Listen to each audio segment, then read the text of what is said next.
comfortable clothing trends. Mr. Donovan, I'm Lieutenant Daniels. Call me Jack. Donovan cocked his head to the side, the way dogs do when they don't understand a command. Under his left armpit was a magazine with cars on the cover. Is your name really Jack Daniels? You're a woman. Thank you for noticing. I can show you my ID if you want. He wanted, and I slipped the badge case off my neck and opened it up, letting him see my name in official police lettering.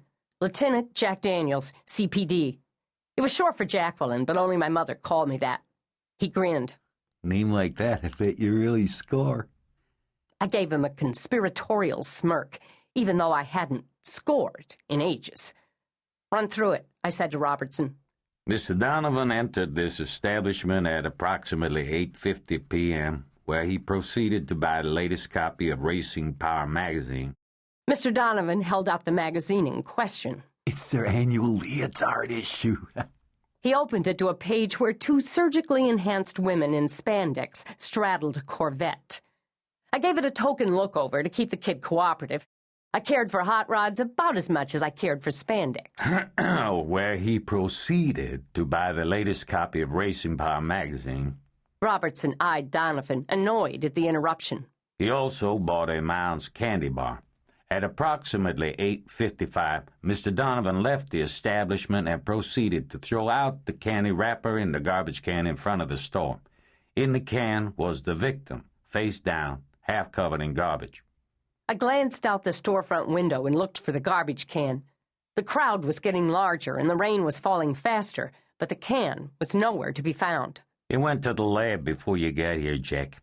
I glanced at Benedict, who'd sneaked up behind me. We didn't want things to get any wetter than they already were, but we've got the pictures and the vids. My focus swiveled back to the scene outside. The cop with the video camera was now taping the faces in the crowd. Sometimes a nut will return to the scene and watch the action, or so I've read in countless Ed McBain books. I gave the kid my attention again. Mr. Donovan, how did you notice the body if it was buried in garbage? Mounds was having a contest. I forgot to check my wrapper to see if I'd won, so I reached back into the garbage to find it. Did the can have a lid? Oh, yeah, one of those push lids that says thank you on it. So you reached into the push slot? Uh-huh, but I couldn't find it. So I lifted the whole lid up, and there part of her was. What part?